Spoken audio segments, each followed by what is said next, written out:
एक छोटे से शहर चंदौसी में शांति नाम की बहुत ही गरीब औरत अपनी 7 साल की बेटी पीहू के साथ किराए के मकान में रहती थी।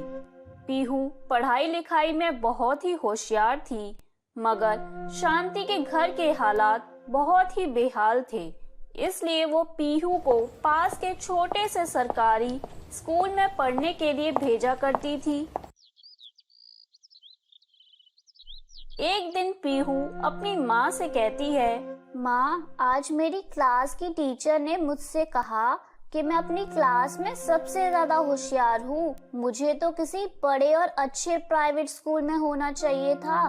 टीचर ने ये भी कहा कि अगर मैं पूरी क्लास में फर्स्ट आई तो वो मेरा एडमिशन अच्छे प्राइवेट स्कूल में करा देंगी। माँ, मेरा भी सपना है कि मैं बड़े स्कूल में पढूं और बड़ी होकर अच्छी डॉक्टर बनूं।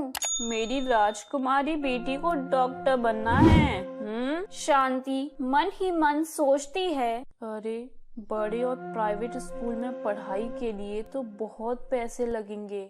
मैं तो घरों में सिर्फ साफ सफाई का काम करती हूँ। पीहू की पढ़ाई के लिए इतने सारे पैसे मैं कहाँ से जमा कर पाऊंगी। माँ, आप किस सोच में पड़ गई? कुछ नहीं बेटा, बस यही कि कुछ दिनों में तेरे पेपर शुरू होने वाले हैं, तो तू मन लगाकर पढ़ाई करना।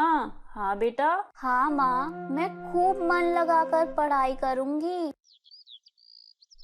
फिर क्या था, पीहू दिन रात एक कर देती है और खूब पढ़ाई लिखाई करती है। मगर एक रात जब वो पढ़ाई कर रही थी कि तभी अचानक से घर की लाइट चली जाती है। पीहू घर से बाहर जाकर देखती है कि सभी के घरों की लाइट आ रही है, सिर्फ उसी के घर की लाइट नहीं आ रही। माँ देखो ना, सबके घरों में लाइट आ रही है, बस हमारे ही घर में लाइट नहीं है। बेटा, 3 महीने से मकान का किराया और बिजली का बिल मकान मालिक को दिया नहीं है ना, इसलिए उसने हमारे घर की लाइट काट दी है। भगवान, अब मेरी बच्ची अंधेरे में कैसे पढ़ाई करेगी। आज तेरे पिताजी जिंदा होते तो हमें ये दिन न देखना पड़ता। मगर मेरी बच्ची, तू चिंता मत कर, तेरी माँ अभी जिंदा है। मैं कल से ही कुछ और घरों में साफ सफाई का काम करना शुरू करती हूँ, ताकि मकान मालिक को जल्दी से जल्दी मकान का किराया दे सकूं और बिजली का बिल भर सकूं। माँ, आप पहले ही बहुत काम करती हो, आप मेरी पढ़ाई की चिंता मत करो। मैं तो बाहर रोड के किनारे सड़क की लाइट के नीचे भी पढ़ाई कर लूंगी। और फिर पीहू रात को रोड के किनारे खंबे पर लगी लाइट के नीचे बैठकर पढ़ाई करने लगती है। एक दिन पीहू स्कूल से घर आती है तो देखती है उसकी माँ बिस्तर पर लेटी दर्द से कराह रही है। पीहू अपनी माँ के पास जाती है। माँ, ये आपको क्या हो गया? आपकी तबीयत इतनी ज्यादा खराब कैसे हो गई? और आपके पैर में ये पट्टी कैसी? क्या बताऊं बेटा, मालकिन के घर में सफाई कर रही थी और सफाई करते हुए न जाने कैसे मेरा पैर फिसल गया और मेरा ये हाल हो गया। मालकिन के बेटे का कल जन्मदिन है और मेरा पैर, अब मैं कैसे काम पर जा पाऊंगी। माँ, आप कितना काम करती हो और जरा देखो तो आपको ऐसी हालत में भी मालकिन के बेटे के जन्मदिन की पड़ी है। बेटा, मालकिन ने कहा है कि वो छोटे मालिक के जन्मदिन पर काफी ज्यादा पैसे देंगी, तभी तो मैं घर का किराया और बिजली का बिल दे पाऊंगी, ताकि मेरी राजकुमारी को रोड पर बैठकर पढ़ाई न करनी पड़े। माँ, आप कहीं नहीं जाओगी, आपको बस आराम करना है। रोना बंद करो माँ। पीहू अपनी माँ से ये सब कह रही थी कि तभी उसके दरवाजे पर उसका मकान मालिक अपना किराया लेने आ जाता है। अरे ओ शांति बहन, मकान का किराया देना है या फिर तुम्हारा सारा सामान घर से निकाल कर बाहर फेंक दूं? है 3 महीने से किराया नहीं दिया है, बिजली के बिल के पैसे भी नहीं दिए। ऐसे नहीं चलने वाला, जल्दी से मेरे पैसे दे दो, नहीं तो मेरा मकान खाली कर दो। अंकल जी, मेरी माँ के चोट लग गई है, आप हमें कुछ दिन का समय और दे दीजिए, हम जल्दी ही आपका किराया दे देंगे। ठीक है, पर अगर एक हफ्ते में मेरे मकान का किराया नहीं मिला तो बिजली के साथ साथ पानी भी बंद कर दूंगा, समझी? ये कहकर मकान मालिक वहाँ से चला जाता है। हे भगवान, कैसी परीक्षा ले रहा है तू। अब क्या होगा अगर हमारे सर पर छत ही ना होगी तो हम कहाँ जाएंगे? माँ, आप चिंता ना करो, मैं कल से मालकिन के घर काम करने जाऊंगी। मुझे काम के पैसे मिलेंगे ना तो सबसे पहले हम मकान का किराया देंगे। अरे पर बेटा, तेरी पढ़ाई का क्या होगा? माँ, मैं अपनी किताबें भी ले जाऊंगी ताकि काम करने के बाद मैं पढ़ाई भी कर सकूं।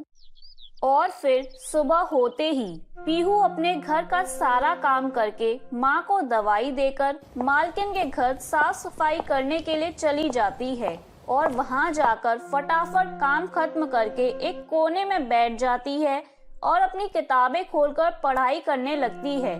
तभी उसकी मालकिन वहाँ आ जाती है और पीहू को बैठकर पढ़ाई करता देख गुस्से से कहती है, अरे ओ लड़की, तुझे यह साफ सफाई के लिए रखा है या अपनी पढ़ाई पूरी करने के लिए? पीहू अपनी किताबें एक तरफ रखती है और घर के कामों में लग जाती है। अगले दिन पीहू स्कूल जाकर अपना पेपर देती है और घर आकर अपने घर का भी काम करती है। दिन में मालकिन के यहाँ साफ सफाई करती और रात को अपने घर आकर रोड किनारे बैठकर पढ़ाई करती। कुछ ही दिनों में पीहू की माँ की तबीयत बिल्कुल ठीक हो जाती है तो वो पीहू से कहती है, गरीबी के कारण मेरी बच्ची को न जाने क्या क्या सहना पड़ा। फिर इसी तरह काफी समय बीत जाता है। अब पीहू काफी बड़ी हो जाती है और वह अपनी माँ से कहती है, माँ, मुझे डॉक्टर बनना है पर उसके लिए हमें कॉलेज की फीस भरनी होगी। अगर समय से फीस नहीं भरी तो कॉलेज से मेरा नाम काट दिया जाएगा। हे भगवान, जैसे तैसे मुसीबतों को सहते हुए मेरी बच्ची यहाँ तक पहुँची है। अब आगे आप ही रास्ता दिखाओ भगवान। तभी पीहू अपनी माँ से कहती है, माँ, कुछ दिन पहले आपने कहा था कि मालकिन के बेटे को पढ़ाई के लिए ट्यूशन टीचर की जरूरत है, अगर मैं उसे पढ़ाऊं तो? फिर क्या था, उसी दिन शांति अपनी मालकिन से छोटे मालिक को पढ़ाने की बात करती है और अगले ही दिन से पीहू छोटे मालिक को ट्यूशन पढ़ाना शुरू कर देती है। जब एक रोज पीहू मालकिन के बेटे को ट्यूशन पढ़ा रही थी तो मालकिन पीहू के पास आकर कहती है, सच में बेटा, तुम बहुत ही होशियार और मेहनती हो। अपनी पढ़ाई पूरी करने के लिए तुम्हें कितना कुछ करना पड़ रहा है। मालकिन, हम गरीब लोगों को अपने सपने पूरे करने के लिए न जाने क्या क्या करना पड़ता है। एक आप जैसे अमीर लोग हैं जिनके पास सब कुछ है, सारी सुख सुविधाएं हैं। इतना कहते कहते पीहू की आंखों में आंसू आ जाते हैं। अरे क्या बात है बेटा, तुम्हारी आंखों में आंसू? मुझे डॉक्टर बनना है जिसके लिए मुझे कॉलेज की फीस समय पर जमा करनी है। अगर मैंने कॉलेज की फीस समय पर जमा नहीं करी तो मेरा डॉक्टर बनने का सपना ही रह जाएगा। पीहू की बातें सुनते ही मालकिन की आंखें भर आती हैं। वो तुरंत अपने कमरे से पैसे लाकर पीहू को दे देती है। बेटा, तुम्हें कुछ भी कहने की कोई जरूरत नहीं है, बस ये पैसे तुम्हारी मेहनत के पैसे हैं। तुम इन पैसों से अपनी कॉलेज की फीस भरना और जल्दी से डॉक्टर बनकर हमारा भी इलाज करना। पीहू अपनी मालकिन को धन्यवाद करती है और जल्दी से जाकर अपने कॉलेज की फीस भरती है। ऐसे ही समय बीतता है और पीहू एक सरकारी डॉक्टर बन जाती है। पीहू अपनी पहली तनख्वाह से छोटा सा ट्यूशन सेंटर खोलती है जिसमें गरीब बच्चे बिना फीस के पढ़ने आया करते थे।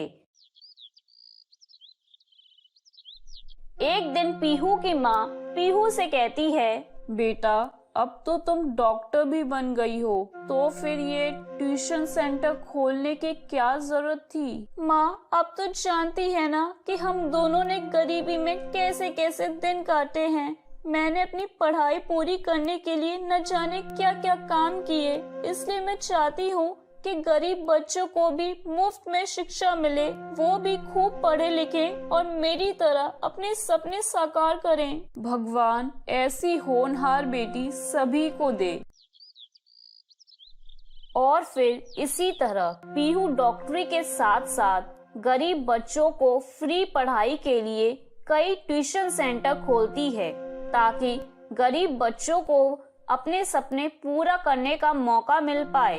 तो मेरे प्यारे दोस्तों, कैसी लगी आपको मेरी ये कहानी? मुझे कमेंट करके जरूर बताएं और इसे अपने दोस्तों के साथ शेयर करें। और हाँ दोस्तों, अगर आपने अब तक मेरे चैनल को सब्सक्राइब नहीं किया है तो जल्दी से नीचे वाला काला बटन दबाकर सब्सक्राइब कर लें। तो मिलती हूँ मैं आप सभी से फिर एक नई कहानी के साथ। तब तक के लिए आप अपना ध्यान रखें। बाय बाय दोस्तों।